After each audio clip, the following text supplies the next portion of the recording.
আজ আমি খুব খুব খুশি। আর এদিকে আকাশটার অবস্থা দেখো, মেঘলা মেঘলা, একবার করে খুব রোদ দিচ্ছে। আর এদিকে আমি ঘরের তালা মেরে বেরিয়ে পড়লাম সেজেগুজে। আরে বাবা, আমি কোথায় যাচ্ছি জানো? আজ আমি যাচ্ছি আমার বরের টাকা শেষ করতে। সত্যি। আমি জানি তোমাদের বিশ্বাস হচ্ছে না। এই দেখো, আমার বড়মশাইও রেডি হয়ে বেরিয়ে পড়েছে। ওর মুখটা খুব হাসি হাসি। দাঁড়াও না, টাকাগুলো শেষ করতে দাও, তারপর দেখবো ওর হাসিটা কতক্ষণ থাকে। অন্যদিন আমি দরজায় তালা দিই, আর আজকে ও দিচ্ছে, দেখছো? আর তোমরা অনেকেই বলেছো যে তোমাদের বাইরের দরজার কার্নিশটা ভাঙা কেন। তাহলে তোমাদের বলি, তোমরা দেখেছো আমাদের পাশের বাড়ির বোনটার বিয়ে ছিল, তখন দুটো ছেলে প্যান্ডেল করার জন্য, মানে প্যান্ডেলে বাঁশ গাঁথার জন্য ওই কার্নিশটাতে উঠেছিল। আর একটা ছেলে কার্নিশটাতে পা দেওয়ার সাথে সাথেই কিন্তু কার্নিশটা ছেড়ে নিচে পড়ে যায়। তো যাই হোক, ভগবানের অশেষ কৃপা যে তখন কারোর কিছু হয়নি। আর সেই নিচেই দাঁড়িয়েছিল আমার মেয়ে আর একটা মিস্ত্রি। তো সত্যি সেই সময় তারা কিন্তু সেখান থেকে সরে যায়। আর ওই যে পাশে দেখছো কার্নিশটা পড়ে আছে। যাই হোক, আমরা বেরিয়ে পড়লাম। আর আমাদের এর পাশে রাস্তাগুলোর চারিদিকটাই জঙ্গলটাই বেশি।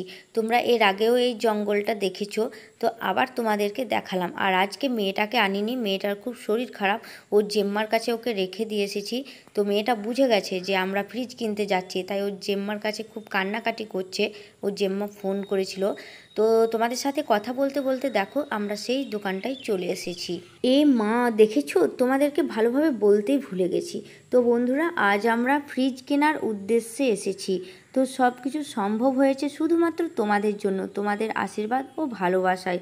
তো দেখাই যাক আমরা কোন ফ্রিজটা নিয়ে, তোমাদের দাদাভাই আমাকে সাথে করে নিয়ে এসেছে। তো দেখি আমাদের দুজনের পছন্দটা কেমন হয়। তো আমাদের দুজনের ফ্রিজ পছন্দ হয়ে গেছে। আর এদিকে দেখো তোমাদের দাদা ভাই কেমন ক্যাশ কাউন্টারে টাকা গুনছে দেখো। আজ ওর পকেট ফাঁকা। আমি বলেছিলাম না যে আজ ওর পকেট ফাঁকা করতে যাব, তো তাই করলাম। দেখো খুব কষ্ট হচ্ছে টাকাগুলো গুনতে। আজ এতগুলো টাকা ওর হাত থেকে, ওর পকেট থেকে বেরিয়ে যাচ্ছে, ওহো। আর এদিকে দেখলে হবে, ফ্রিজের যখন ঠান্ডা জল খাবে তখন দেখছো মুখটা পুরো শুকিয়ে গেছে, আর হাসি নেই মুখে। আজ আমাদের অনেক বড় একটা স্বপ্ন পূরণ হচ্ছে বন্ধুরা, শুধুমাত্র তোমাদের জন্য, তোমাদের ভালোবাসায়।